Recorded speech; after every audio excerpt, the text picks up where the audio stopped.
Veja no ICL Notícias, segunda edição. Lenha na fogueira. Ministro da Fazenda, Fernando Haddad, diz que governo pode levar decreto do IOF para o STF. A traição do Centrão. Como votaram os partidos que integram o governo Lula na derrota histórica da votação do IOF. Congresso esbanjador. Senado aprova a ampliação do número de deputados federais e custo pode chegar a 380 milhões no país. O ICL Notícias, segunda edição, está no ar.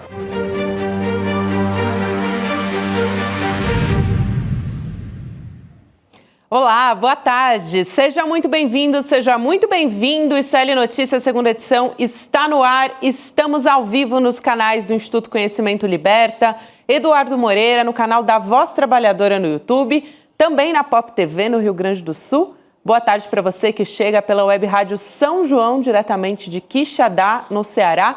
Nossa formação já está completa nessa quinta-feira aqui na nossa mesa redonda. Juliano Medeiros, boa tarde para você. Tudo bem, Gabi? Boa tarde. Chico Sá, Apostos. Boa tarde. Professor aí para nos ajudar a entender esse Brasilzão. Tem muito pra gente falar. Meu Deus do céu. Depois dessa derrota, dessa rasteira, né? Os caras aprontaram feio.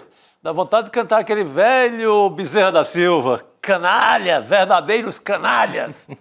Essa daí, olha, Chico, tá difícil de descrever o que aconteceu, né? Porque foi uma conjunção de coisas.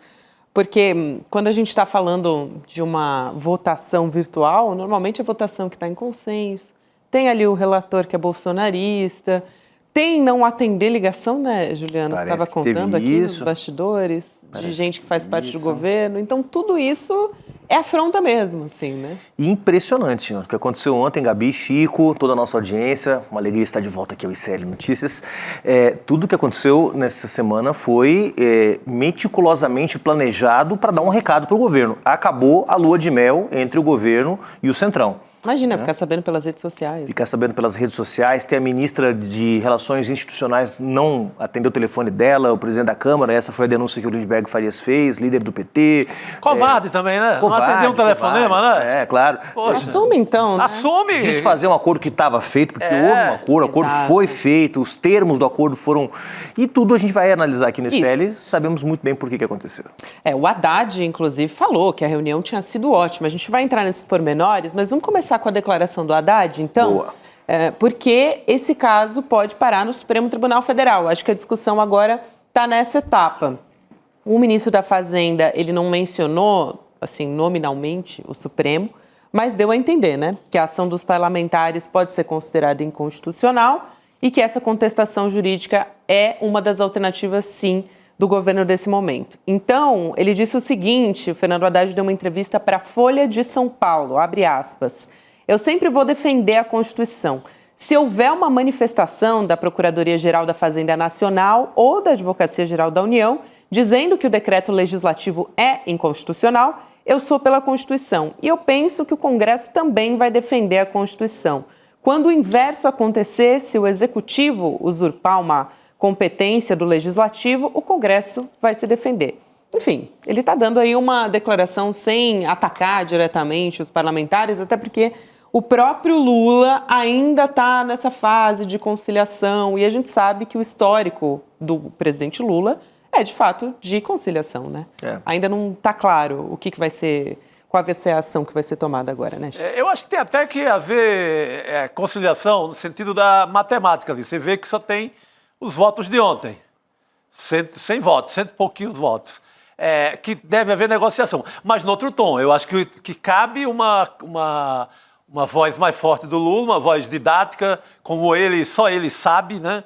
Ele é muito pedagógico, ele usa boas imagens, usa o futebol, sabe explicar para as massas o que aconteceu ontem. E parece que é essa a intenção do Lula. Pelo menos foi dormir ontem com essa intenção, que era aproveitar o momento para fazer o debate de quem está com rico, quem está com pobre. tornar isso bem pedagógico, não sei se num pronunciamento de TV, não sei se numa campanha publicitária, mas puxar esse debate. Quem está com rico, quem está com pobre. Porque a oposição está ganhando essa conversinha, esse debate, de que é só mais imposto, mais imposto. Uhum. E o governo tem perdido com a tese, que é a tese do Haddad, de que é justiça tributária. Não está colando. Então, é o momento de enfrentar essa briga. E principal, num sentido bem claro da expressão. Acho que tem que deixar, não perder essa oportunidade de fazer esse debate. Mas, claro, que política é feito em várias frentes. Você fala, um líder fala mais duro, o outro marca uma reunião com o próprio Hugo Mota, política é feito assim, o outro vai conversar com outra liderança. Política é feita em várias frentes. Mas não pode perder a oportunidade de levar esse debate, colocar esse debate na mesa. Rico contra pobre, é o que está na jogada. Claro. E o que chama atenção, né, Chico, Gabi, é que quem rompeu a lua de mel, quem colocou um ponto final nesses meses de entendimento e de diálogo entre o governo e o Congresso Nacional foi justamente o Congresso Nacional. Exato. Né? O governo tinha editado aquela primeira medida em relação ao IOF, houve uma gritaria do mercado, houve uma gritaria do Congresso Nacional, o Haddad disse, beleza, vamos então rediscutir, foi lá com o Davi Alcolumbre e o Hugo Mota, discutiu as alíquotas, mudou, retirou uma parte do projeto, emitiu um decreto, o presidente Lula emitiu um decreto para corrigir aquilo que o Centrão tinha considerado excessivo. O acordo estava feito. E, do nada, no meio de uma semana que é, para efeitos de Brasília, feriado, porque são as festas juninas, então os deputados do Nordeste não estão em Brasília, votação virtual, sem diálogo com o Congresso Nacional, uma medida como essa, né? Uma votação que já há várias manifestações nesse sentido inconstitucional, né? Porque o decreto do Executivo que ajusta as alíquotas do IOF está plenamente dentro das competências do Executivo e a Câmara, o Senado só poderiam invalidar esse decreto se houvesse nele algum vício de origem, algum problema, e parece que não há. Então, se isso vira um imbróglio jurídico, pode virar, em princípio a razão está com o governo, mas a que custo? A que custo o governo abriria uma nova batalha judicial contra o Congresso Nacional? E a gente sabe que está por trás. Precisa passar depois, lá na frente, né, a isenção dos R$5.000. Que está na mão de nada mais, nada menos que Arthur Lira, que é o relator do projeto. Que já viu o que ele falou agora, né? Que não tem clima para votar essa isenção para quem ganha até 5 mil. É muita canalice, né? Você tem que ter um pouco de sangue frio para enfrentar esses caras diante da questão numérica de que não tem números no Congresso para tocar o governo. Você tem que ter sangue frio e enfrentar o canalha olho no olho. Mas é muito difícil. O que foi feito ontem é uma arapuca, assim, que você tinha uma votação igual a essa, quer dizer, igual à natureza, né? Em 92, que derrubaram um decreto do Collor. Mas o Collor já tinha ido para o buraco. Sim. Era ali já nas cinzas. A iminência do impeachment. No governo Bolsonaro houve alguns decretos legislativos que invalidaram ações do Executivo. Isso ficou meio normalizado, porque olha só, né, no governo Bolsonaro aconteceu, então vamos fazer isso agora como uma praxe, mas é algo muito raro. Que o Legislativo invalide decisões do Executivo, sobretudo em matéria tributária. Isso nunca tinha acontecido. E porque era uma pauta que todo mundo sabe que era importante para o governo e que estava sendo muito negociada. E mais do que isso, Gabi, que eu acho que precisamos chamar atenção para isso aqui, para quem está nos acompanhando.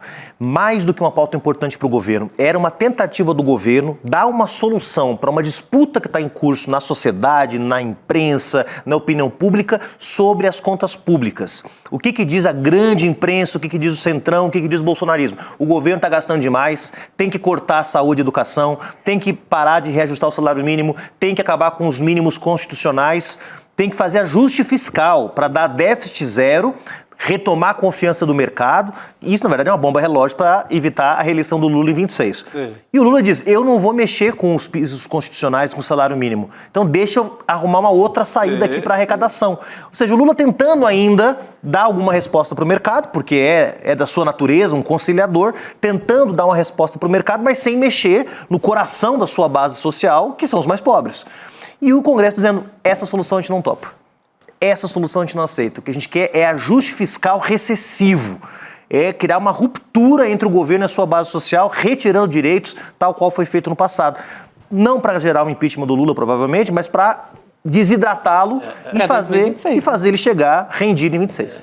Por coincidência, eu ouvi tudo isso que você está dizendo agora da boca do Ciro Nogueira. Ele dando a receita lá para a turma da Faria Lima num vídeo que o ICL colocou no ar com exclusividade. Em abril, o Ciro Nogueira promete isso, que é deixar sangrar. Na fala dele lá, né? Antes do julgamento do Bolsonaro. Antes do julgamento do Bolsonaro. Então, é um roteiro aí da direitona que tá sendo posto... só que acho que o governo não esperava que o Hugo Mota fosse antecipar essa história. Antecipar a eleição de 2026. Antecipou. Claro. E com dois fatores principais, só para a gente fechar esse raciocínio, que eu acho que isso é muito importante para quem está nos assistindo. O primeiro aspecto, que é o aspecto das emendas parlamentares, o Centrão também quer liberar o dinheiro para poder criar as condições para reeleger seus deputados, e o governo tinha liberado até o começo desse mês passado apenas 12,5% das emendas impositivas. O Centrão estava uma arara, porque o governo é obrigado a liberar as emendas, mas estava liberando a conta-gotas para tentar arrancar do Centrão compromissos com a agenda de votação do governo no Congresso.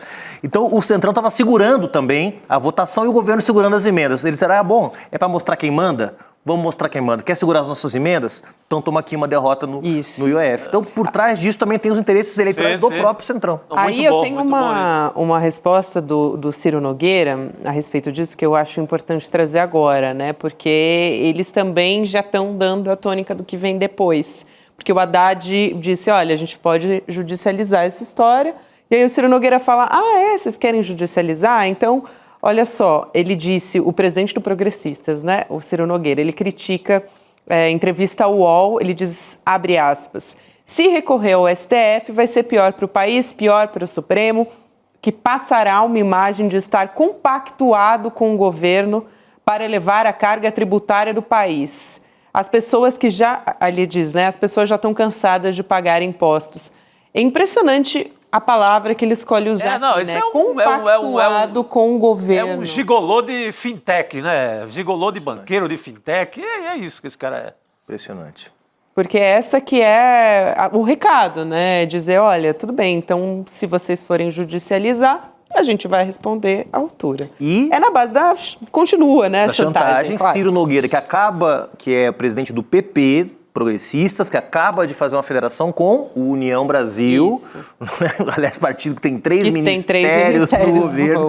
Sim, a Gabi vai trazer informações para a gente sobre isso, eu sei. Agora, me chamou a atenção, já pensando no pós, né, no que vai vir, uma fala, a Daniela Lima, repórter da Globo News, num diálogo com o ministro, trouxe essa apuração hoje mais cedo, mencionando que o ministro diz, olha, realmente tá demais. Agora, a bola tá com a gente. Ou a gente enfrenta, mesmo que for para perder mais uma ou duas votações, mas compra a narrativa de que a gente está do lado dos pobres para taxar os ricos, ou a gente vai ficar desmoralizado. Às vezes é melhor perder com moral do que ganhar desmoralizado. Olha o raciocínio que começa, isso de um ministro, supostamente de dentro do Palácio do Planalto, segundo a apuração da Daniela Lima, veja como já começa também a jogar o governo para uma posição que é de enfrentamento, né? Não tem mais muito espaço para conciliar. Se você não tem com quem fazer acordos, você não tem como ir pela linha do acordo, você vai ter que ir pela linha do enfrentamento, né? Importante. Não, daí que eu falei dessa importância de deixar esse debate vivo. Né? De quem o Congresso está beneficiando e protegendo. Claro, disputar a agenda, né, Chico? Senão fica derrota numérica com a derrota moral e com a derrota política também, né?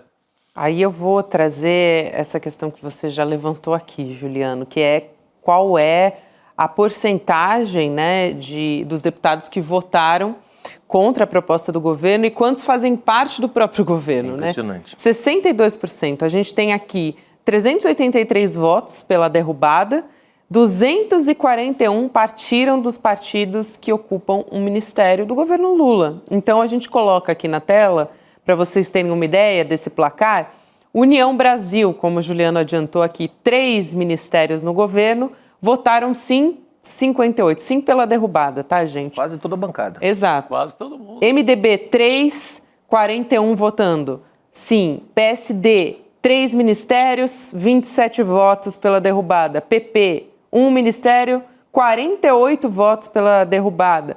Republicanos, 1. 42 votando sim pela derrubada, para você que nos ouve e não está acompanhando aqui na tela, estou lendo um por um. PSB, 2 ministérios no governo, 9 deputados votando sim, e o PDT, 1 ministério no governo, 16 votando sim. Então, isso totaliza ali, significa que 62% dos deputados que votaram contra essa proposta do governo fazem parte do próprio governo. É essa... deixando aqui bem claro do que a gente está falando. Na prática, nós estamos falando do PSOL, PT, do PCdoB e Rede.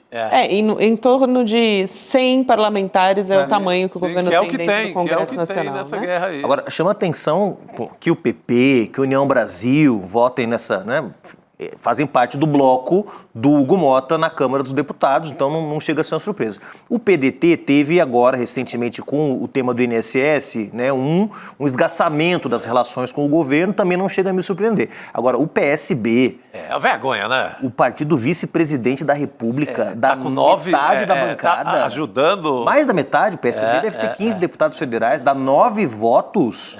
Pelo amor de Deus. É vergonhoso. Exato. E acho que vale também a pena a gente trazer aqui um pouco dessa arquitetura. A gente falava sobre o método, a maneira como isso foi pautado.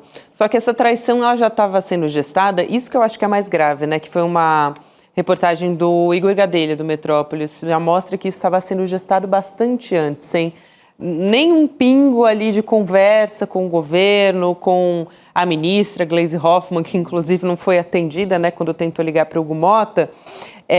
O Igor Gadelha, ele traz a apuração de que o Mota ele já tinha preparado essa votação secretamente e avisado antes o relator, que é um relator bolsonarista, na semana passada. Então, assim, uma semana que já sabia quem seria o relator, o deputado coronel Crisóstomo. E de acordo com o Igor Gadelha também, o Hugo Mota pediu que o Crisóstomo ficasse essa semana em Brasília porque ele tinha uma missão para ele. E a missão, claro, era ser o relator. E é muito simbólico você colocar um parlamentar bolsonarista da extrema-direita para estar ali na arquitetura. Um dos mais truculentos, ele fez questão de dar uma cara de truculência bolsonarista à traição dele. Cara, ele foi... eu tento fugir da palavra canalha, mas não tem outra. É de uma canalice política. Ele reuniu o pior do Eduardo Cunha, que é um mestre dele. Toda a filosofia de vida do Hugo Mota está muito amparada no Eduardo Cunha. E também com o pior do Arthur Lira. Arthur Lira, talvez... ele era um pouco traíra, mas uma história como essa, eu acho que ele não toparia. Truculência e negociatas, Quando o Arthur Lira conversava com o Lula e fazia ali uma fotinha com o Lula, ele não ia para, no outro dia, fazer uma trairagem desse tamanho. Esse rapaz aí de Patos, na Paraíba, que é uma bela terra, mas dá também esse tipo de gente, esse rapaz ele foi para ele apostou muito na carreira política dele nessa votação de ontem. Porque ele passa para a história como um cara não confiável. Não dá para fazer acordo nenhum com ele, tudo bem, ele agrada a direitona nesse momento, mas você não vai confiar. Quem vai confiar num homem desse? Exatamente. E só não foi pior, quer dizer, foi muito ruim o que aconteceu ontem, mas quero relativizar um pouquinho, porque não foi pior para a opinião pública, porque no mesmo dia eles aprovaram a questão do aumento de vagas na Câmara, também que é um tema que a gente vai abordar hoje aqui no ICL, porque se não tivessem misturado os dois assuntos, o aumento, porque fica tão evidente, tão escrachado, que você não quer aumentar a receita do governo, portanto, não permite um ajuste no IOF para que o governo feche as contas e possa financiar as políticas públicas, etc. Você não permite que o governo feche o buraco, mas abre um buraco novo. Isso. Ao criar novos... Quer dizer, sim. Isso ficou muito evidenciado, até a ponto de analistas da grande imprensa de direita. A preocupação não é com os gastos, claro. Então ficou muito escrachado de que, na verdade, o problema não são as contas públicas, não tem a ver com o aumento de imposto, coisa nenhuma. Nada. Que criaram 18, novos cargos na Câmara dos Deputados. Então, isso foi o que ainda aliviou um pouco, porque ficou muito escrachado o que esses caras estavam fazendo. Que preocupação não é economizar, não é nada disso. Barbarizado. De forma alguma. E a gente falando sobre essa arquitetura também, né? A gente sabe, todo mundo ali no governo foi pego de surpresa, mas o Haddad falou publicamente sobre isso também nessa entrevista para a Folha de São Paulo, né?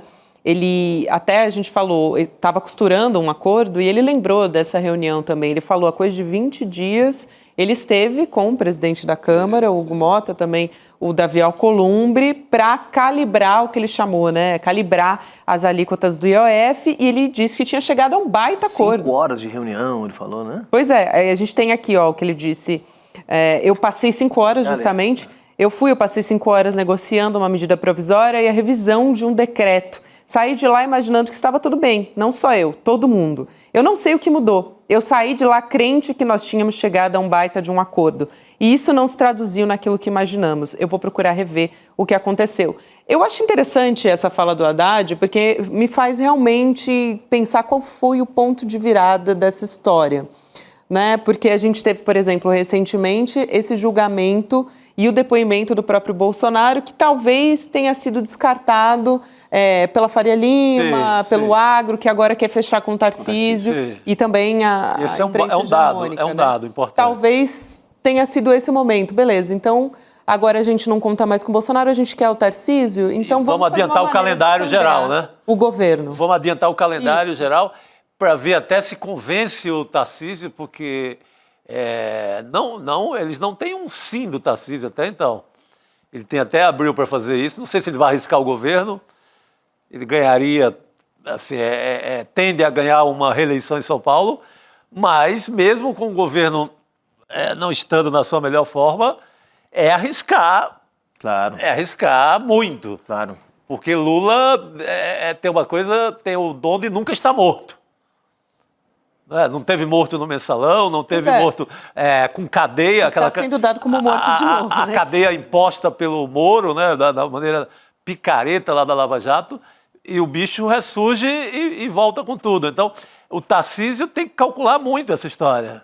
Eu pego essa corda toda da turma do dinheiro e da direitona toda do Brasil e vou arriscar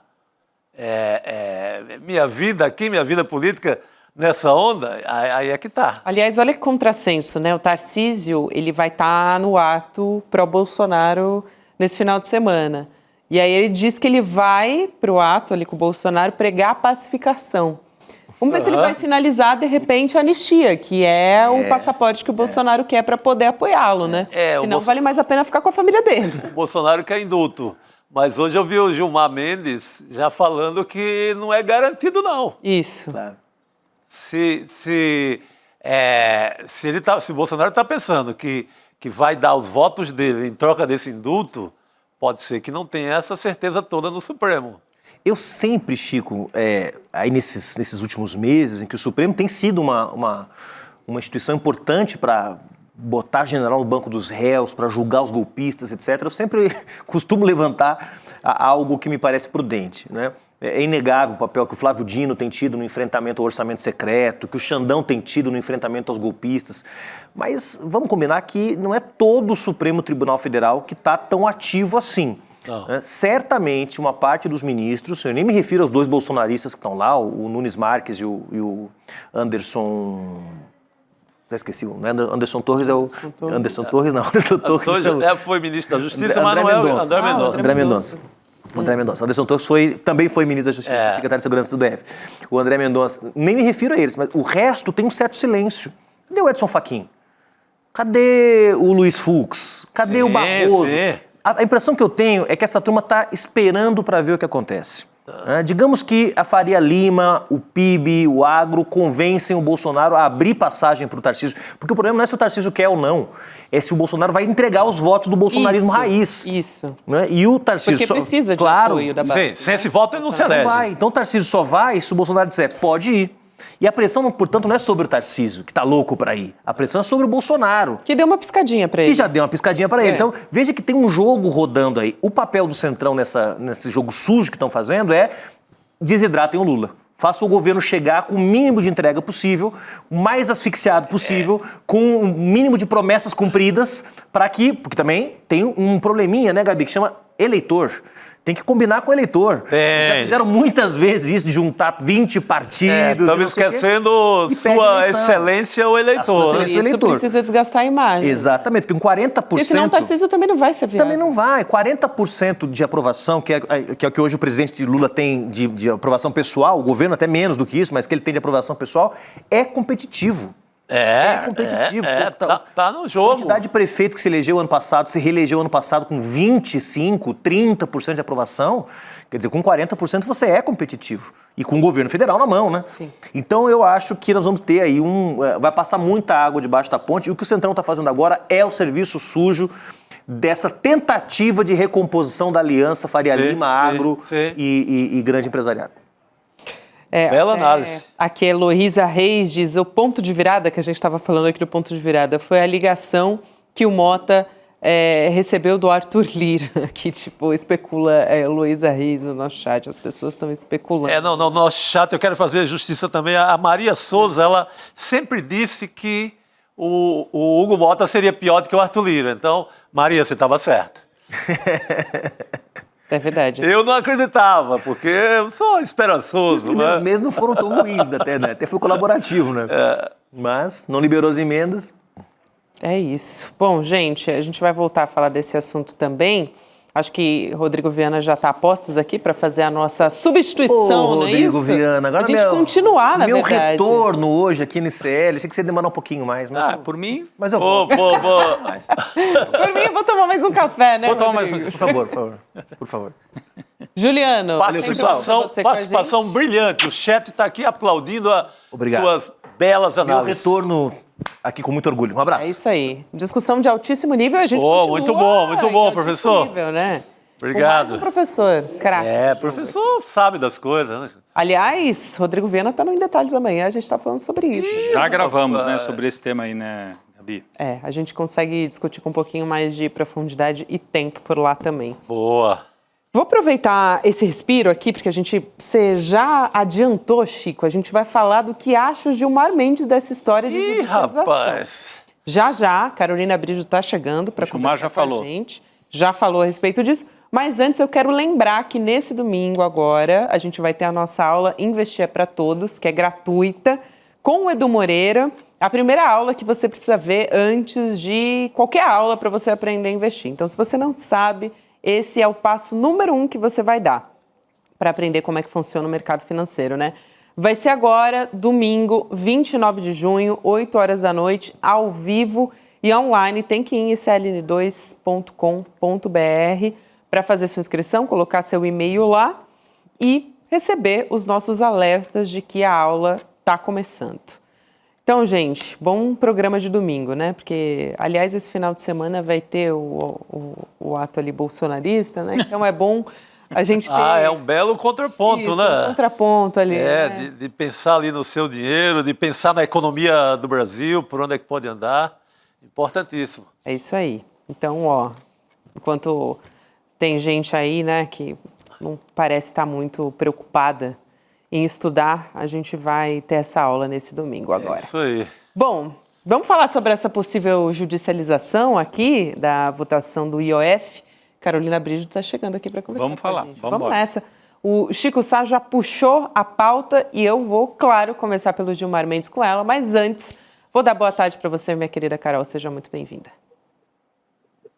Olá, boa tarde a todos. Quase boa noite, né? 1 minuto de boa noite. 1 minuto de boa noite, Carol. Isso aí. Para você é o que você quiser. Boa tarde, boa noite, independente do horário que você chega aqui. Carol manda porque aí. ela sabe muito da Suprema Corte Nacional. Então... Por isso que a gente pode interpretar a partir dessa entrevista que o ministro Gilmar Mendes deu para a CNN Brasil. Ele se manifestou sobre essa possibilidade de judicialização da votação do IOF. Ele disse que já tem precedente de decreto legislativo que foi questionado por inconstitucionalidade, mas que prefere esperar para avaliar esse caso. Então, ele falou o seguinte, abre aspas para o Gilmar Mendes. Vamos aguardar os encaminhamentos. Devem estar ocorrendo muitas conversas nesse momento em Brasília para que saibamos se o último passo será a judicialização. Mas é possível, tem até precedentes em caso que decreto legislativo exorbite os limites constitucionais que sejam questionados, mas eu não tenho elementos para fazer esse juízo. Está também esperando um pouco o cenário político se desenhar. Bom, mas eu acho que é o mínimo, né? O juiz só faltava ele já na entrevista já adiantar o julgamento, a opinião dele e tudo, né? Porque o governo nem decidiu se vai realmente judicializar, né, Chico?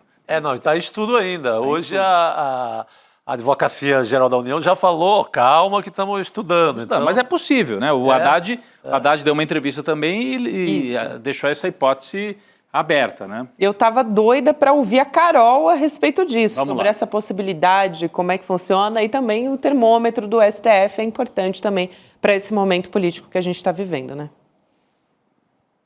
Olha, Gabi, o que a gente tem visto assim, nos últimos anos é que o Supremo acaba sendo a última instância da política também, né? Não apenas do judiciário. Quando as coisas não conseguem ser devidamente negociadas ali no ambiente político, entre o governo e o Congresso, e entre o governo entre si, né? Muitas vezes assim, dentro do próprio governo não existe consenso, manda tudo para o STF, e o STF acaba tendo a palavra final não apenas em questões jurídicas, como também em questões políticas. Nessa questão do IOF, é claro que existe uma tentativa de se esgotar mais esse tema, esse debate ali no ambiente político. E se não der, o caminho vai ser o mesmo que a gente está vendo das grandes questões nacionais, né, os grandes problemas que precisam ser resolvidos, que acabam ali no Supremo Tribunal Federal. Se por acaso o governo se der por vencido no ambiente político, ele entra no Supremo Tribunal Federal e lá, sim, o cenário é bastante favorável ao governo sempre. E não é o governo Lula. Normalmente, em questões fiscais, o Supremo Tribunal Federal costuma tomar decisões pró-União, pró-governabilidade, alguma coisa que seja mais fácil para as contas públicas, para o governo gerir as contas públicas. Normalmente isso acontece independente do governo em questão. Então dizer que o Supremo é lulista ou bolsonarista, nesse aspecto econômico, normalmente é governista sim, porque existe essa preocupação com a governabilidade do país. Mas claro que não vai ser uma decisão fácil para o STF tomar agora, nesse momento político, em que já existe um embate ali acirrado entre o STF e o Congresso Nacional e o ambiente político por conta desse julgamento do golpe que está se avizinhando. Exato. E essas tensões, elas acabam ficando mais acirradas quanto mais se aproxima desse julgamento. Então, seria interessante para o Supremo se eximir dessa questão por hora. E a minha aposta é, se o governo judicializar isso agora, o mais provável é que essa decisão saia depois do julgamento sobre o golpe, porque colocar um monte de tema explosivo numa pauta, tudo ao mesmo tempo, aí implode a política e as condições de relação institucional favoráveis e saudáveis entre os três poderes. Por outro lado, né, Carol, claro que você que está em Brasília e conhece melhor, faz essa leitura, né, desse cuidado que o Supremo vai ter ou pode ter nesse caso. Por outro lado, nesse momento, me parece que não interessa para o Supremo a implosão do governo Lula, né, do Poder Executivo. Por quê? Porque o Supremo tem um tremendo desafio que é julgar o Bolsonaro, né, que é fazer cumprir a decisão, e tem toda a oposição, tem campanha bolsonarista, vai ter mais um ato na Avenida Paulista. Então, de certa maneira, ou de muitas maneiras, o governo Lula é aliado do STF nesta pauta de defender as instituições, defender a democracia, etc. Então, o esvaziamento precoce do governo Lula me parece que não interessa ao Supremo, apesar de Gilmar Mendes e Alexandre de Moraes não terem nada a ver com Lula, né, Chico? A gente sabe, vieram de outra corrente política, vieram mais do PSDB e de uma centro-direita do que do PT, claro, a gente sabe disso. Mas nesse momento tem aí uma aliança tácita, mas eu entendo o cuidado, né? Seria colocar mais um elemento explosivo quando a gente já tem o julgamento do Bolsonaro e tem a questão das emendas parlamentares. Não é bom negócio para o STF de forma alguma. Tem mais essa decisão lá na mão deles. Acho que torce para que fique na instância política, seja resolvida lá entre Congresso e Executivo. Pois é, mas o governo está avaliando, né? Por isso que... Fala, Carol. Sim, talvez por isso que o governo esteja também com essa cautela de não entrar direto com essa ação agora, especialmente porque a gente vê que vai entrar em recesso agora, né, o STF, no mês de julho. Então, como que toma uma decisão dessa magnitude individual num plantão do judiciário? É possível acontecer? É. Então, assim, lembrando que no mês de julho, as decisões mais importantes, elas ficam a cargo do presidente, ministro Luiz Roberto Barroso, e do vice, Edson Fachin, que vão se revezar ali no plantão das questões mais urgentes. Mas, de uns anos para cá, a gente tem visto também que ministros optam por continuar conduzindo os processos dos quais eles são relatores. E aí eles querem trabalhar também ali durante o recesso, justamente para não perder o controle sobre os processos que eles relatam. Então, assim, tomar uma decisão dessa importância durante um recesso do judiciário pode colocar, assim, mais lenha. A gente teve uma interrupção aqui na fala da Carol, já a gente retoma o contato com ela. Já voltou, Carol. Foi um pique de luz. Foi só para dar emoção. Foi só para dar emoção. Eu achei até que fosse aqui, mas não, tá aqui, tá tudo certo. Não, mas deu para entender o raciocínio completo, né? Que isso, quer dizer, tem esse recesso em julho e que é um momento complicado, né, para tomar essa decisão, né? Aliás, Rodrigo, você estava falando sobre esse cálculo das emendas PIX. Eu não sei se vocês queriam entrar em mais alguma questão envolvendo... Não. Porque eu acho que tem realmente que incluir, né, essa discussão aqui na nossa mesa, que é importante para o governo também, as emendas parlamentares. Amanhã, que é dia 27, o Supremo convocou uma audiência pública justamente para debater a constitucionalidade desses dispositivos, né, que tratam das emendas parlamentares impositivas. São aquelas que têm execução obrigatória pelo Poder Executivo. A gente lembra, por exemplo, das emendas PIX, como, né, o símbolo disso. Quem vai comandar essa audiência, é claro, é o ministro Flávio Dino. Ele, aliás, tem travado, né, tem levantado essa discussão. Ele convidou consultor, professor, enfim, representante de instituição financeira também, especialistas, para debater as regras que são necessárias para o pagamento dessas emendas, né? E é claro que com essa questão do IOF não dá para separar uma coisa da outra, né? Essa turbulência toda está ali junto. E aí a gente está meio que esperando para ver o que vai acontecer nessa audiência, né, Carol? Porque, é claro, não deveria, mas a gente sabe que o termômetro político também vai ser considerado todo nessa audiência, né? Sim, e é importante também a gente ressaltar que os presidentes da Câmara e do Senado, né, Hugo Mota e Alcolumbre, eles vão pessoalmente ao STF debater com esses especialistas, né, que clima, estão, né, nessa convocação do Flávio Dino. Vai ser um climão, assim, porque eles vão puxar a corda para um lado, Flávio Dino vai puxar a corda para o outro, que a gente está vendo, né, que o Flávio Dino tem abraçado, né, essa causa de dar mais transparência e rastreabilidade às emendas parlamentares. E aí, nesse ofício que ele convocou mais essa audiência pública, ele disse que ele criticou a obrigatoriedade da execução dessas emendas e citou um estudo, que esse estudo mostra que o Brasil tem um sistema atípico que concede ao Congresso o poder um poder maior em relação aos outros poderes. Ou seja, o orçamento fica, na prática, todo nas mãos do Congresso, assim, proporcionalmente à quantidade de dinheiro a ser distribuída, fica muito dinheiro a cargo das emendas parlamentares e muitas vezes não existe como rastrear essas emendas, como verificar se elas foram realmente gastas para os fins aos quais elas foram destinadas.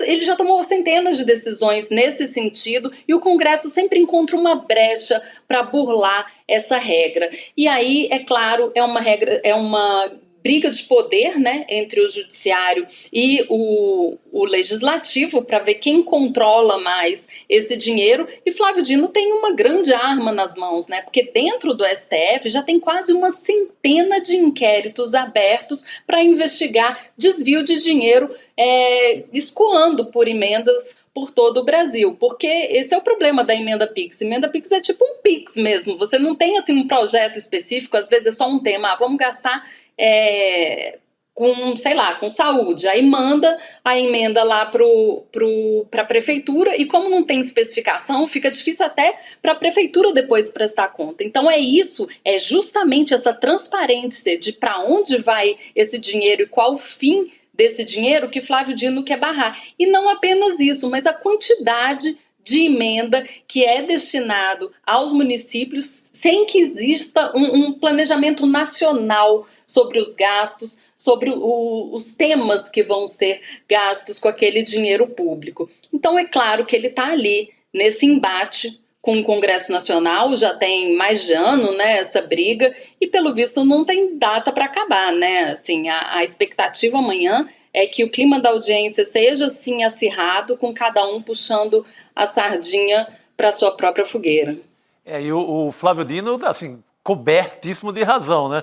Eu vi um desses casos que está sendo discutido entre Congresso e STF. Cara, um deputado aqui de São Paulo, o Fábio Teruel, de Barueri, do MDB, ele pegou 5 milhões de emenda Pix para fazer benefícios dentro de um condomínio. O condomínio é Tamboré 1, que é conhecido como a Beverly Hills paulista, onde mora a Deolane lá das Betes, onde mora um bocado de cantores sertanejos e gente de milionário aí das Betes. O cara pega uma emenda e joga pro condomínio dele. É inacreditável. É esse tipo de coisa que o Flávio Dino... Pô, assim não, né?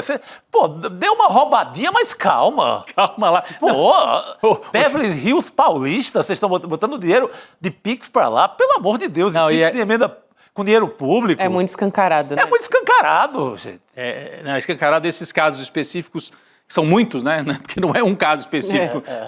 Como é que é aquela história? É muito raro, mas acontece sempre. Isso, né? é raro, mas acontece. É raro, muito. mas acontece o tempo todo no caso dessas emendas parlamentares. Mas, além dessa questão que chama a atenção desse e outros casos de desvio de finalidade, isso que institucionalmente que a Carol falava aí antes, né?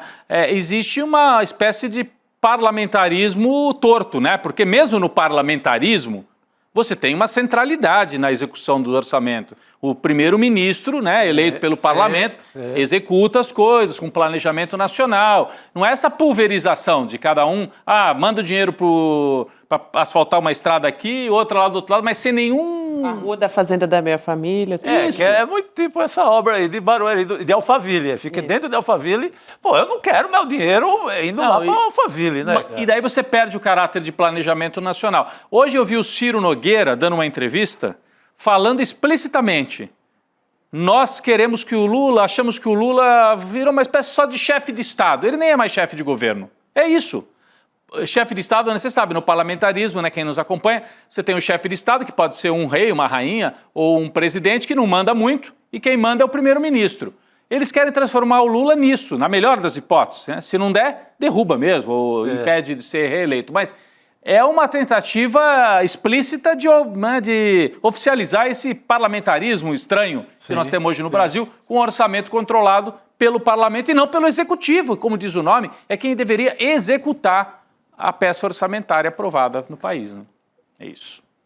Sim, por esse caminho, Lula vai acabar sendo a rainha da Inglaterra, Pois né? é. Porque assim, não vai sobrar nada para o executivo, está tudo ali sendo fatiado dentro do legislativo e com essa disputa também com o judiciário. E é bom a gente lembrar também que essa audiência pública ela foi agendada porque esse assunto ainda vai ser julgado no plenário do Supremo Tribunal Federal. Essas decisões todas que a gente está vendo sobre transparência e rastreabilidade são todas decisões individuais do ministro Flávio Dino, decisões pontuais que muitas vezes são legitimadas pelo plenário, mas o plenário ainda não sentou os 11 ministros para poder discutir como que essa questão das emendas vai ficar. Então, é para instruir justamente esse julgamento que ainda não tem data marcada para acontecer. Carol, e tem uma questão aí, né, que o recesso começa no dia 1º de julho, né, terça-feira da semana que vem. Acho que vale para os ministros ali, né, para o STF também dar uma empurradinha com a barriga e não querer se manifestar nesse momento tão tenso, né, entre legislativo e executivo, já que na semana que vem, a partir de terça-feira, vai estar em recesso. Tem recesso, né? E depois agosto vem a reta final do julgamento do Núcleo 1. Isso. Aí só depois, né? Acho que vai ficar tudo para depois, como disse aqui a Carol, inclusive essa questão das emendas e a outra questão que a gente tratou aqui um pouco antes, que seria a judicialização desse caso do IOF, né? Não seria tão imediato assim, né? Agora, ultimamente, a gente tem visto que ultimamente os recessos do judiciário não são férias, né? Assim, é difícil ter um recesso que não tenha trabalho, que não tenham decisões importantes sendo tomadas. Não tem julgamento em plenário, mas decisão individual tem sim, está liberado. Os ministros podem decidir nos processos que são relatores. E eu queria aproveitar também para corrigir uma informação que eu dei equivocada aqui na terça-feira. Eu falei que os prazos da ação penal sobre o golpe seriam interrompidos ao longo de julho. Descobri que não são. Por quê? Porque tem um réu preso. Braga Neto está preso e aí, de acordo com a legislação, quando tem um réu preso numa ação penal, o prazo não interrompe. Então, Alexandre de Moraes já pode pedir as alegações finais para os réus e também para a Procuradoria-Geral da República a partir da semana que vem, muito embora o STF esteja de recesso. Ou seja, o fato de Braga Neto estar preso vai agilizar mais a tramitação dessa ação penal. Perfeito. Olha, super importante. Importante, né? Essa muito informação bom. que a Carol traz aqui. E essa questão que a gente está falando aqui, sobre essa discussão, essa audiência pública que vem amanhã, nesse momento político importante também, eu penso no sentido que o Chico estava falando um pouco mais cedo, né? Sobre a necessidade de ser bastante didático com o que está acontecendo, né, Chico? Se talvez é uma maneira também de mostrar para a sociedade como o Centrão, para além de tudo que foi arquitetado ontem, né, que muitas vezes eu acho que não está ficando claro por meio da imprensa hegemônica, né, de que a questão não é não poder criticar o governo, né, e sim como isso que foi feito pelo Congresso Nacional é um assinte, né? Agora, isso também não demonstra, Carol, justamente que o Centrão não está preocupado coisa nenhuma com o orçamento, né? Ele está preocupado com o dinheiro para irrigar suas bases, né? No fim das contas, pode ser também uma maneira de expor essa questão, né? Gente, é isso, né? Aquela famosa frase, o dinheiro público, as pessoas acham que é um dinheiro de ninguém, né? Que cada um pode pegar ao seu bel prazer. E, assim, ano que vem é ano eleitoral, então é claro que esse ano é fundamental que essas emendas sejam distribuídas nas bases dessas pessoas que querem ser reeleitas, né? Então é um aceno para os eleitores, é uma moeda eleitoral muito importante também as emendas. Então, assim, essa moralização, ela passa também por uma moralização do processo eleitoral brasileiro, que tem ficado financeiramente super pulverizado, muito embora o Supremo já tenha freado isso, né, quando impediu que empresas privadas financiem as campanhas, o dinheiro público que financia as campanhas não é só o fundo eleitoral, não é só o fundo partidário. As emendas acabam alimentando, sim, as campanhas eleitorais no Brasil no ano anterior às campanhas. Boa. Eu posso passar aqui para a gente falar também do julgamento sobre as Big Techs e as redes sociais também? Acho super importante, né? Essa discussão, ela foi retomada. Ontem a gente teve a suspensão e retomou hoje esse julgamento, né? Então, a justificativa da medida, né, para que os ministros pudessem discutir a tese final com os detalhes dessa decisão. Na quarta-feira, esse julgamento foi retomado com um voto contrário do ministro Edson Fachin. Mesmo com um parecer dele, o STF já tinha formado maioria, então foi só uma curiosidade quase ali, porque o voto do André Mendonça e do Cássio Nunes Marques a gente meio que já esperava, né?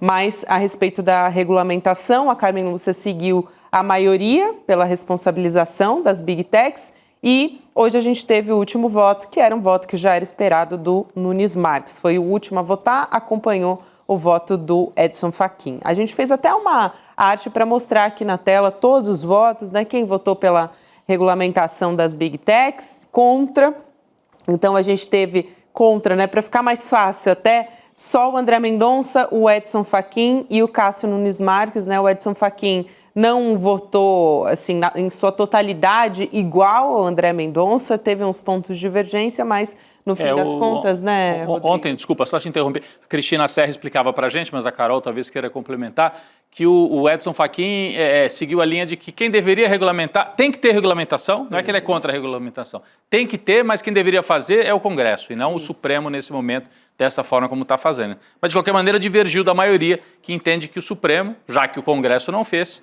tem que tomar a frente e fazer algum tipo de regulamentação. Mas é isso. Isso, exato. E aí, a gente teve até um almoço, né, Carol? Justamente porque é bastante complexa essa discussão. Então, o Luiz Roberto Barroso, o ministro, ele agendou um almoço ali no Supremo com os colegas, né, com os demais ministros, na tentativa de chegar a um acordo em qual seria a tese justamente ali para a proteção dos usuários nas plataformas. Quero saber como é que foi esse almoço também, né, Carol? Eu imagino que você tem informação sobre isso e sobre esse resultado final também. Olha, Gabi, o almoço devia estar ótimo. Foram 3 horas de almoço. Então, assim, não sei se o cardápio estava tão bom assim, mas eles precisaram de 3 horas para chegar a um denominador comum dos votos. Porque quando a gente olha assim, tantos ministros votaram assim, outros ministros votaram assim, não é bem assim, porque cada um dos votos tinham nuances muito diferentes sobre cada um dos detalhes, porque esse tema, ele envolve várias discussões, envolve discussão de fake news, de crime contra a honra, de crimes mais pesados que são divulgados na internet, de ambientes de negócios, de compra e venda que são ali hospedados nas plataformas. Então, assim, são muitas miudezas que os ministros precisaram discutir. E aí eles discutiram isso a portas fechadas, chegaram a algum denominador comum e proclamaram o resultado hoje. Não se esperava isso, a expectativa era que isso fosse para agosto, só que assim, esse almoço comprido que eles fizeram hoje foi suficiente para eles chegarem a um acordo.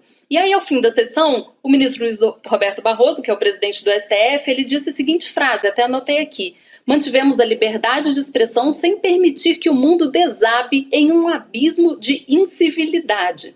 E aí ele falou assim, a gente trabalha mais fora das telas da televisão do que na televisão, ou seja, eles foram para a televisão, ali para a TV Justiça, para a sessão, com tudo já engatilhado, né, para poder proclamar logo esse resultado. Resumindo, o STF decidiu que as plataformas digitais elas podem ser responsabilizadas por postagens ofensivas ou ilícitas feitas por terceiros, ou seja, por usuários das redes.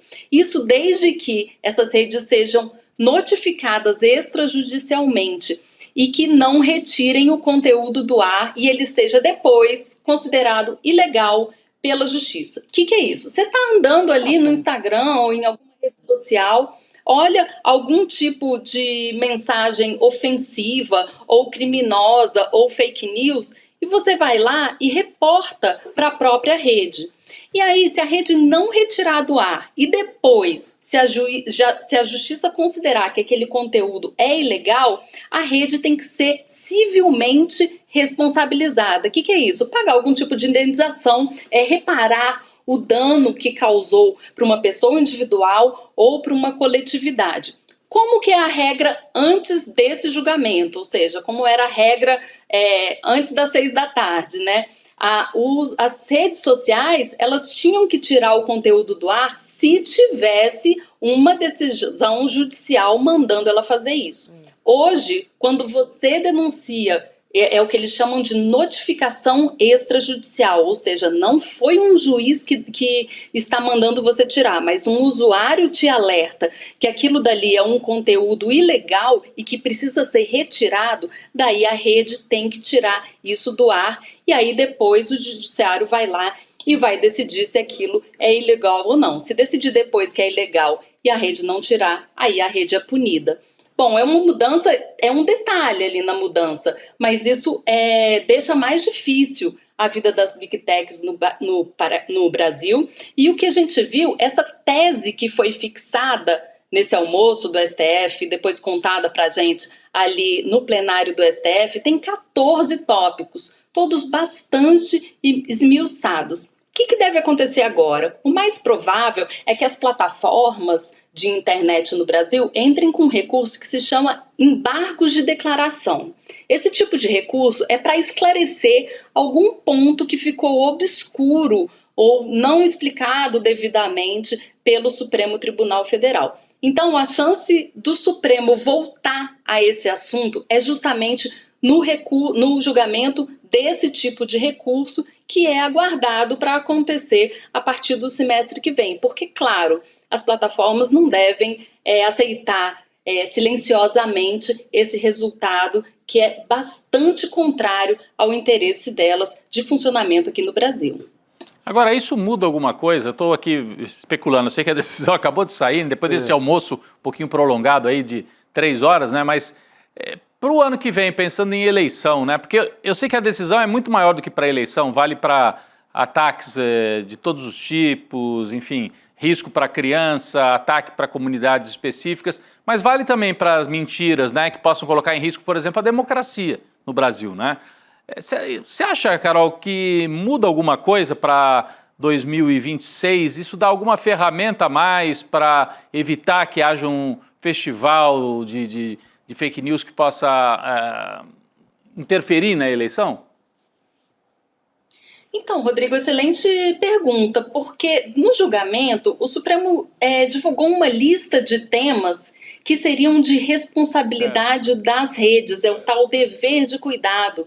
E assim, independente de qualquer tipo de notificação, as redes não podem propagar conteúdo, por exemplo, de feminicídio, de incitação ao feminicídio, conteúdo de pedofilia e também ataques à democracia. Okay. E aí, por outro lado, o Supremo deixou de fora a legislação eleitoral. Disse que preserva-se os atos normativos do Tribunal Superior Eleitoral. Agora, como que você trata de defesa da democracia em ano eleitoral sem entrar na regra eleitoral?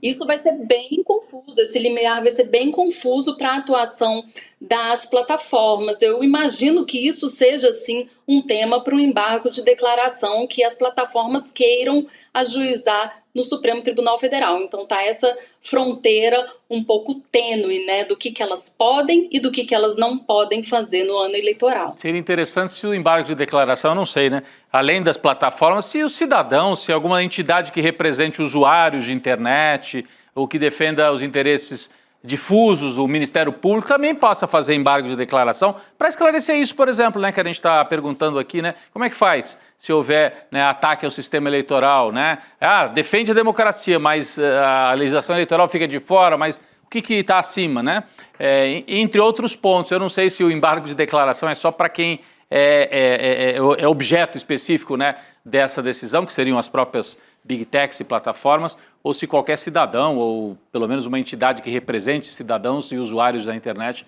também possa fazer esse tipo de questionamento. Mas mostra, né, essa dúvida que a Carol levanta, mostra como seria importante que houvesse realmente uma regulação por parte do Congresso, porque quando você faz uma lei, aí tem começo, meio e fim, estabelece o que pode, o que não pode, de maneira pensada, você ouve todas as partes, faz audiências públicas, como estava sendo feito, né, naquele projeto que estava se preparando para votar, né, do Orlando Silva. Aí você engaveta aquilo e o Supremo faz de maneira, enfim, sem tanto debate, apesar que demorou também vários meses, mas sem tanto debate com a sociedade. Mas é melhor isso do que nada, com certeza, pelo menos é a minha opinião, não sei o que vocês acham. Sim, não, Isso, é melhor isso. Desculpa, te interrompi. Por favor, Carol, você manda, você primeiro. Tem uma parte na decisão do Supremo que fala assim: apela-se ao Congresso Nacional para que seja elaborada a legislação capaz de sanar as deficiências do atual regime quanto à proteção de direitos fundamentais. Então o STF tem sim essa preocupação, precisava regulamentar a omissão completa da política em relação a esse tema. Sobre embargos de declaração, infelizmente a gente não pode entrar com embargos no STF, eu teria várias sugestões de embargo, mas são só as partes que estão nessa ação que podem entrar com algum tipo de embargo para dizer qual a parte que ficou obscura no julgamento. A gente fica aqui dando dica para essas pessoas, né? Quem sabe eles ouvem. Muito bom. Não, mas deixou uma responsabilidade na parada, né? não é mais casa de mãe Joana. Você tem o alerta e depois pode ter o julgamento e você pode sofrer ali um castigo no seu tamanho da penalidade, mas já é uma coisa, já temos... Eu me lembro que o Twitter, antes de estar na mão do Elon Musk, que era uma rede social bem menos tóxica, né, do que outras, tinha isso, né? Você podia indicar, olha, aqui tem uma postagem abusiva. Porque existia uma equipe. Tinha uma equipe, que funcionava. Aliás, sim. uma das pessoas trabalhou ali depois aqui com a gente, né? E funcionava relativamente bem, até por isso que o Twitter era uma rede que eu até gostava mais do que as outras. Funcionava. Tinha essa preocupação. E tinha uma checagem ali com notícia falsa mesmo, notas da comunidade, funcionavam. Funcionava. Então, quer dizer, bom, depois que foi para o Elon Musk, ele desmontou essa equipe, inclusive aqui do Brasil e no mundo inteiro. Mas mostra que, assim, eles têm como fazer, são corporações gigantescas, né? Tem como organizar times que fiquem atentos a esses temas. Mas é a lei específica do Brasil, mas a gente são 210 milhões de pessoas, 220 milhões de pessoas num dos países que mais acessa a rede social. Então, se eles ganham dinheiro, eles têm que também gastar com esse tipo de proteção à sociedade brasileira, né? É isso. Exatamente. Sem dúvida. Para funcionar no Brasil, todas as redes precisam ter esse tipo de controle, precisa ter uma equipe. O problema é isso, funcional ou não, né? Tem algumas que deixam passar, né? Tem um filtro gigantesco, uma peneira enorme ali que passa qualquer coisa por esse crivo. Mas é isso, então a partir dessa decisão do Supremo, esse crivo vai precisar ser bastante mais rígido do que é hoje. Agora vai ser complicado, né? Porque como que vai fazer quando uma rede não cumprir essas decisões? Quem que vai lá notificar todas as redes e todas as postagens? Essa é mais uma dúvida para o embargo de declaração que a gente não vai poder impetrar no Supremo. Isso aí. Essa Mas nem discussão falar ainda em vai impetrar, longe. ainda mais entrar com embargo. Carol, bom ter você aqui com a gente sempre, querida. Obrigada pelo seu trabalho. Um beijo grande. Muito obrigado aqui pela parceria, Carol. Boa noite, querida.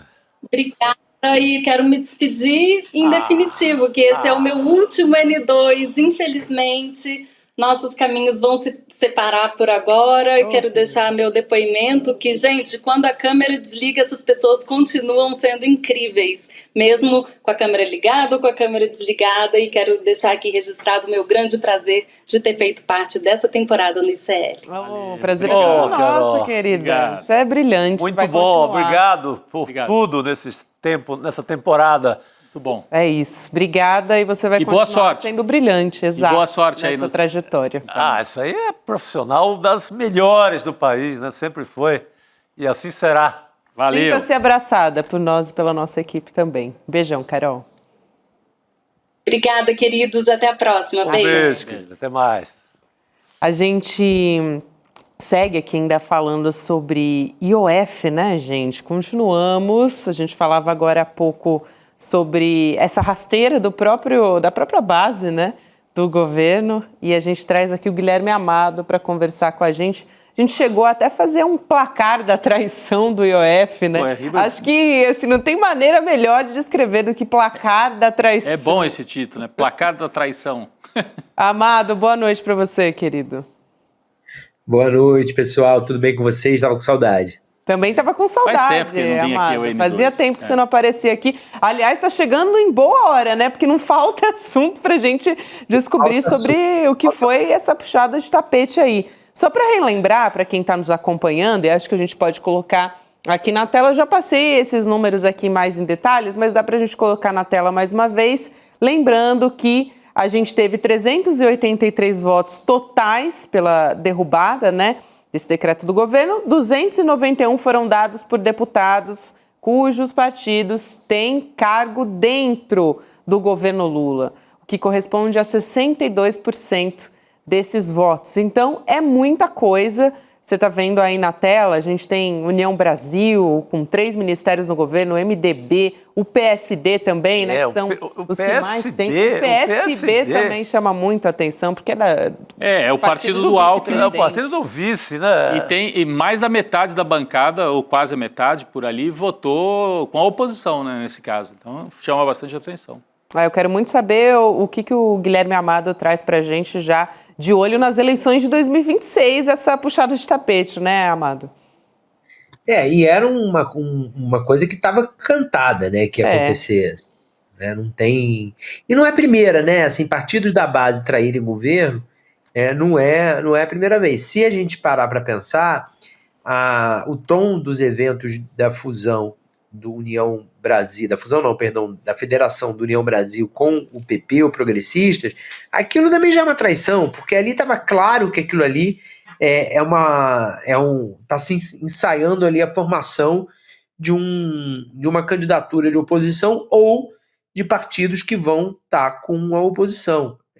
E ambos partidos têm assento no Ministério do Lula. E eu vou fazer um convite a vocês. Depois do ICL, entrem nas redes sociais dos ministros desses partidos e procurem algum vestígio do Lula ou do governo Lula lá. Não tem. Você entra... Esse final de semana eu entrei, eu estava em Campina Grande na festa junina e estava conversando com um político que estava lá e a gente estava falando disso. E abrimos o Instagram do André Fufuca. O Fufuca não fala do Lula. Não fala, não tem Lula. Não tinha um vestígio de Lula, do governo. Nem que estava mais no governo. Esse rapaz. Pra você ver, ministro do esporte, né? Uma pasta que traz voto, Sim. né? Então assim, essa turma tá numa coisa de sanguessuga. Eles grudaram ali, estão sugando, sem trazer agora nem voto. Amado, eu só destacaria um que eu tenho visto vez por outra, faz um esforço ali, que é o Renan Filho. Sempre está ali na beira de uma estrada.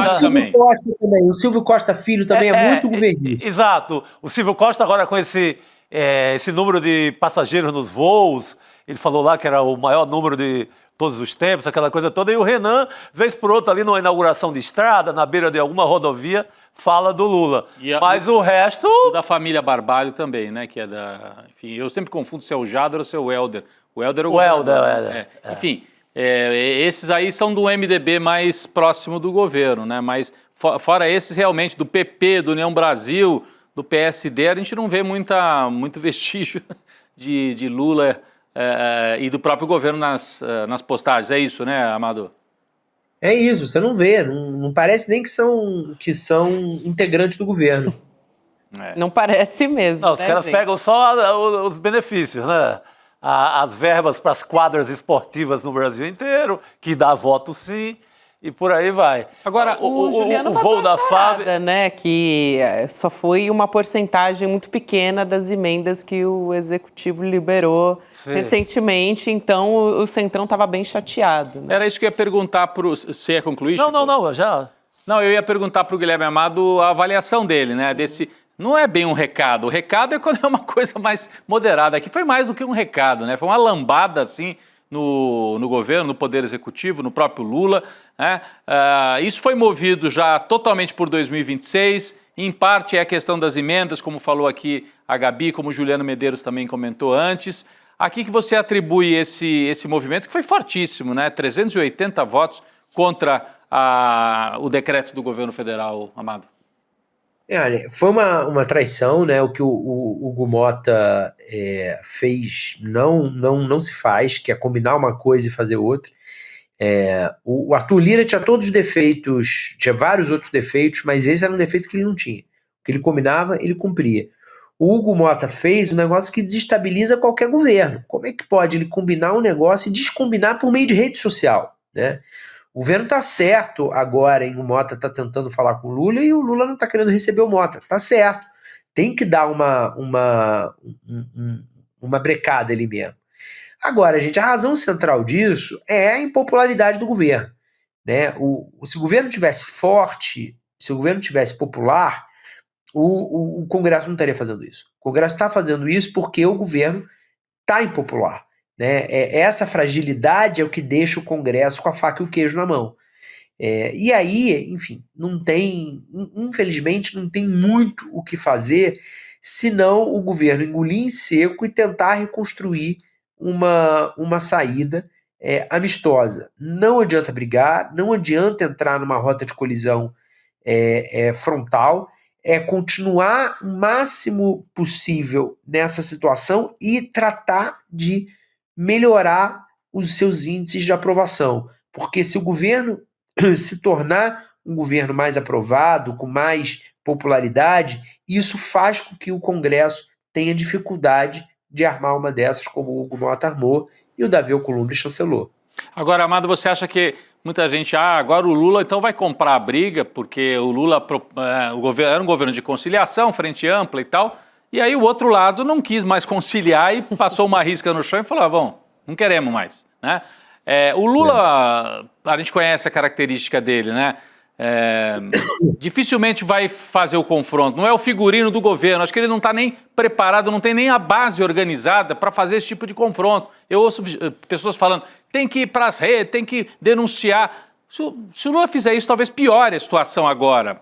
Talvez se tivesse feito isso no começo do governo, se fosse um governo de confrontação desde o começo, mas ele arma um governo para um entendimento e no meio do caminho dá para fazer como é que se fala isso, esse cavalo de pau? Eu acho difícil fazer agora, faltando um ano para começar a campanha eleitoral. Mas eu queria ouvir você sobre isso e me parece que tem uma outra chantagem embutida aí nessa operação de ontem. Dizer assim, Lula, você vai querer guerra ou você quer encerrar a sua carreira mais ou menos tranquilo e nem se candidatar à reeleição, quem sabe, no ano que vem? Que daí é uma chantagem. Se você ficar tranquilão aí, vai sangrando um pouquinho até o final, mas a gente não te perturba tanto. Como é que você vê isso? Qual que pode ser a reação do Lula frente a esse cenário, Amado? Acho que o Lula vai ser pragmático, acho que também que não tem muito o que fazer, Rodrigo. Ele tem que dar uma empurrada com isso na barriga em busca de melhorar a sua aprovação. Se o governo conseguir colher nos próximos meses os louros de uma... Hoje, vocês viram, né? Saiu o IPCA, o dólar caiu, a bolsa subiu, né? Então vai começar a ter nos próximos meses uma consequência natural dessa taxa de juros estratosférica que a gente está vivendo há meses, que é uma queda na inflação. Os preços vão estar controlados e a tendência é que isso saiu notícia, aliás, uma notícia que teve pouquíssima repercussão algumas semanas, que você teve um aumento na safra, um aumento brutal na safra do feijão, de outros alimentos. Isso vai influir na queda de preço desses alimentos que são a base da cesta, e isso vai se refletir em popularidade. Não acho que o governo vá conseguir ter um ganho muito significativo de popularidade. Agora, se melhorar um pouquinho, já ganha uma força, ganha ali uma energia para essa disputa. Parece, né, até agora, parece que vai haver aprovação, né? O Congresso não se jacta de ser um Congresso que gosta de impostos baixos, né? Então não teria muita linha argumentativa para não aprovar a ampliação da faixa de isenção do imposto de renda para mais de 5 mil, para quem ganha até 5 mil reais. E isso é uma pauta muito popular, né? Isso pode ajudar a popularidade do governo também. Então, eu acho que o Lula, nesse momento, vai segurando aqui, segurando ali, tentando torear essa satisfação do Congresso, com vistas a, assim que esteja com uma popularidade melhor, tentar dinamizar essa relação com Câmara e Senado. Amado, o Arthur Lira, ele até disse que já se pronunciou, né? Assim, que com esse climão, então não tem clima para aprovar a isenção de até, né, para quem ganha 5 mil reais no imposto de renda. Então já está se desenhando ali, né, um cenário. Porque ali também. precisaria aprovar esse ano para valer para o ano que vem e ter algum impacto. Senão, adeus, não tem essa bandeira, né? Eles podem deixar para aprovar o ano que vem.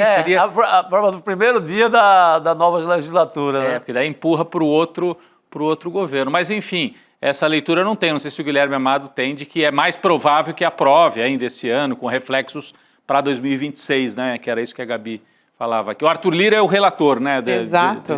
Desse projeto. Logo o Arthur Lira. Assim, não tem muito opositor público a esse projeto, né? Você não vê oposição levantando e dizendo somos contra esse projeto. Pelo contrário, eu contei aqui o Sóstenes Cavalcante, líder da oposição, no início do ano, no dia da eleição da presidência da Câmara, me deu uma entrevista lá no Platô, e ele falou que ele era a favor desse projeto, que o PL encaminharia a favor desse projeto, porque tudo que houvesse no sentido de baixar impostos, o PL era a favor. E realmente, assim, eu não acho que o PL ia levantar para o governo cortar uma dessa, né? De dizer, olha, o bolsonarismo que não queria que você pagasse menos imposto, o governo foi lá e fez isso. Então eu acho que o ambiente está para aprovação. Mas é aquela coisa, ninguém publicamente se levanta contra o projeto, mas também sabem que isso é uma coisa que pode ajudar muito o governo. Então quem quiser atrapalhar não vai ajudar a tramitação dessa proposta. Só não colocar na pauta e pronto. E os caras sabem muito fazer Exato. isso, né? Vai rolando. Exatamente. Você tem pouquíssimo tempo, 4 meses aí. Você dá um migué, não coloca em votação. Não deu. Vamos estudar melhor, aí deixa para 2026 e aí só tem impacto para 27 e aí não impacta na eleição. Aí cadê a bandeira do governo Lula para a eleição, né? O impacto fica bem menor. E quem aprontou o que aprontou ontem, está disposto... Tá tudo. Se a traição, o chifre parlamentar foi daquele tamanho ontem, imagina o que vem por aí. Exatamente. Eu queria trazer também uma votação importante que foi feita em paralelo ontem com essa do IOF, né? A gente teve no Senado, nesse caso, foi aprovada aquela lei que aumenta de 513 para 531 o número de deputados federais no país, não só federais, né? Mas esse texto ele foi aprovado com mudança em relação ao que foi apresentado lá na Câmara e, por isso, vai voltar para lá para ser ajustado ainda. Por lei, então, essa medida ela precisa ser sancionada pelo Lula, pelo presidente, até o dia 30 de junho para começar a valer já nas eleições do ano que vem. Então, o aumento de deputados federais, a gente está falando também sobre os estaduais, porque impacta nas assembleias legislativas, no fim das contas, né? Então, são 30 novos deputados estaduais, e aí que está o negócio, né? Porque a gente tem um custo estimado de 380 milhões para o país. A gente falava sobre a preocupação do Congresso, né? Não ser, de fato, com os custos. Então, 380 milhões para o país ao longo de 4 anos, né? Que é o tempo do mandato dos parlamentares, e a gente até preparou uma arte aqui para mostrar como é que fica esse aumento e o custo total para o país. Então, 9 estados vão ganhar cadeiras na Câmara e também nas Assembleias Legislativas. Aqui eu não vou ler um por um deles, né? Mas a gente tem aqui quantos deputados federais e quantos deputados estaduais, no fim das contas, né? Mas são Amazonas, Mato Grosso, Pará, Santa Catarina, Ceará, Goiás, Minas Gerais e Paraná. A gente conversava aqui nos bastidores, né, Amado, para te passar a palavra, mas como o Brasil tem o segundo congresso mais caro do mundo, então a gente aumentando também esse custo, né, por parlamentar, a gente tem aqui os Estados Unidos em primeiro lugar, depois vem o Brasil. O custo por parlamentar em dólares, de acordo com uma reportagem da BBC, de que o Brasil gasta por ano 7,4 milhões de dólares. Então, criar novas vagas, no fim das contas, vai levar esses custos, né? É inevitável. Agora, eu quero saber quais são os ganhos que a gente vai ter. Assim, no que ter mais deputados vai, de fato, melhorar a qualidade do nosso Congresso? Não adianta. Nenhum deles consegue me indicar uma resposta factível para isso, né? Porque não vai. Isso aí é para aumentar uma estrutura que venhamos e convenhamos, nosso Congresso é um Congresso ineficiente, né? E não é aumentando a quantidade de deputados que isso vai mudar. É isso. E é o projeto da Daniela Cunha, né? Ah, é? Filha do Eduardo Cunha. Então sabemos de quem é o projeto. Eu estava dando uma olhada aqui politicamente, né, qual que seria o impacto e tal pelos estados. Quer dizer, o Pará, um dos maiores aumentos de bancada é no Pará, vai aumentar em 4 deputados federais, que é um estado que, na última eleição, por exemplo, acho que votou no Lula. Votou no Lula, né? Ajudou a eleger o Lula. Mas, em compensação, se aumenta também em Santa Catarina, 4 deputados federais a mais também. Aumenta no Paraná, 1 a mais. E aumenta no Ceará. Isso a gente falando só dos federais, né? Estou falando só dos federais. Não tem muito assim, ajuda mais um lado ou outro. Não, essa conta não tem. Tá mais ou menos a conta é a despesa mesmo. É a despesa, é mais por aí.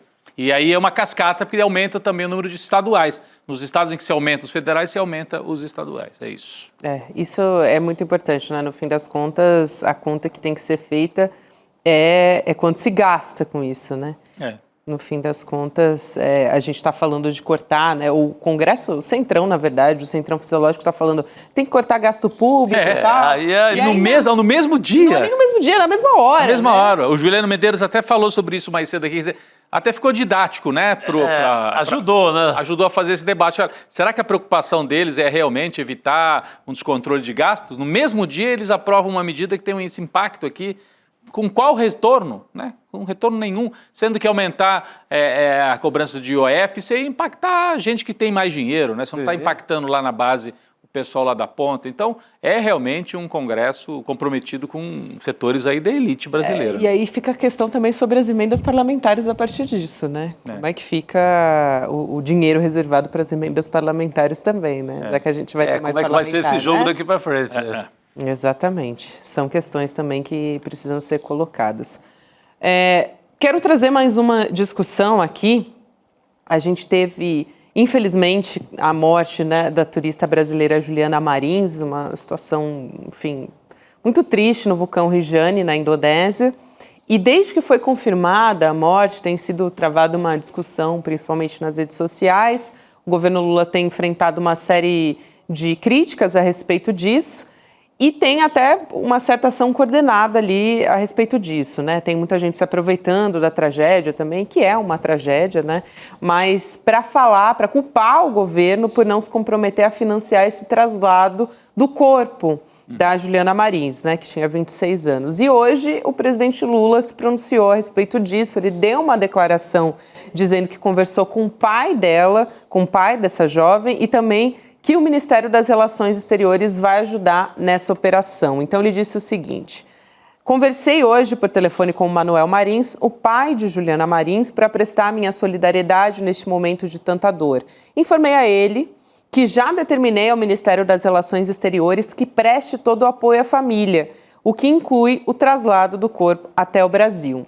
Essa é uma discussão importante porque, por força de uma lei lá de 2019, ou seja, foi sancionada durante o governo Temer, a União, né, então o governo Lula não poderia ajudar financeiramente no sepultamento da Juliana Marins, né, ou no traslado de corpos. A gente está falando de maneira geral, né, de pessoas que morreram no exterior. Está escrito lá no regulamento. Exatamente. Está escrito. Só que aí, nessa declaração do presidente Lula, ele diz que vai revogar esse decreto de lei. Acho que essa discussão levantada num momento como esse, né, também é o quanto o Lula está apanhando em todos os setores, né? Nós estamos politizando tudo quando tem Lula na jogada, em qualquer circunstância. Aqui na Indonésia, em qualquer lugar do mundo.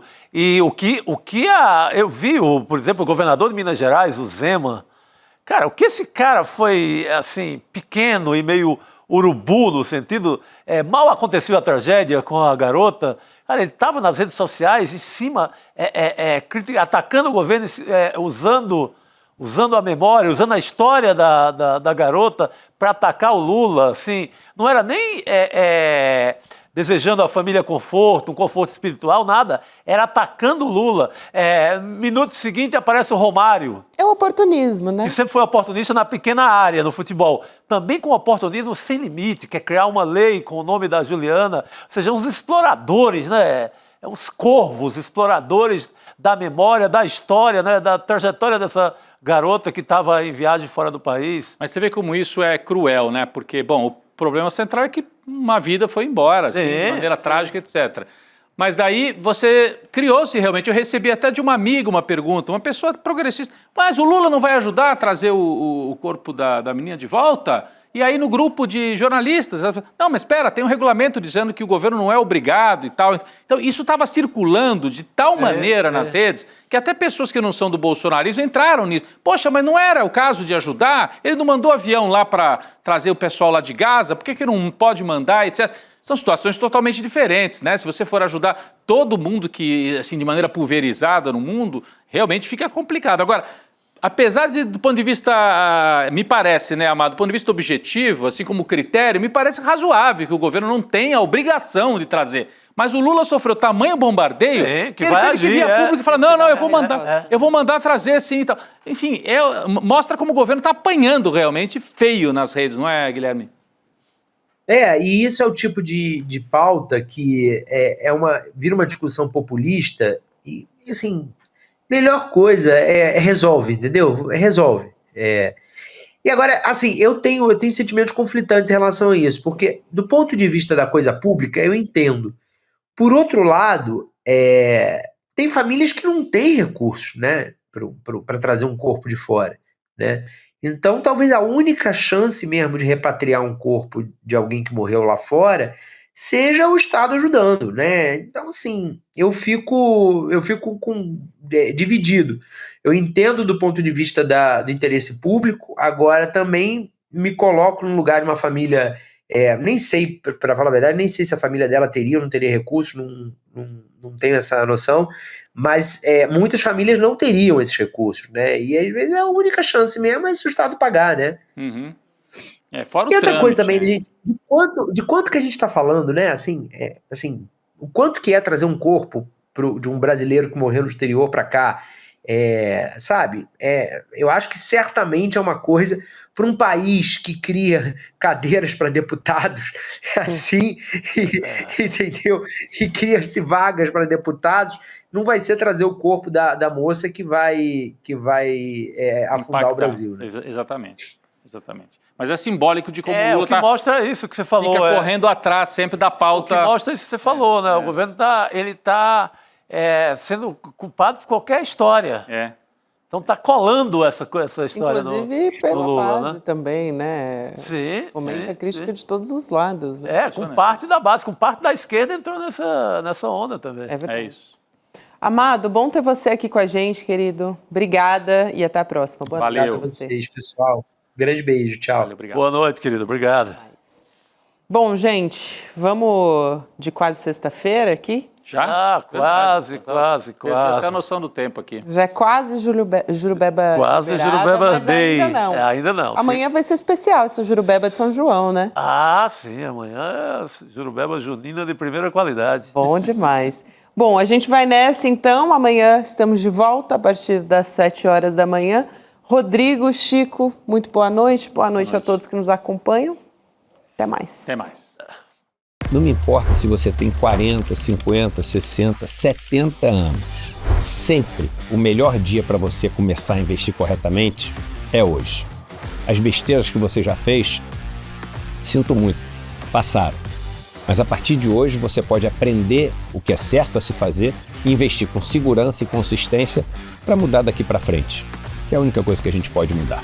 No dia 29 de junho, domingo, às 8 horas da noite, eu vou dar uma aula que você não pode perder. Investir é para todos.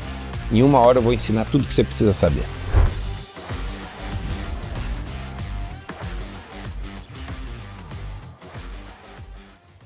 O ICL está em todo lugar, na palma da sua mão, na TV da sua casa e até nos seus ouvidos. Para ir além da manchete e mergulhar com apuração e contexto de verdade, acesse iclnoticias.com.br. Siga o ICL, compartilha e vem com a gente. Informação para quem pensa.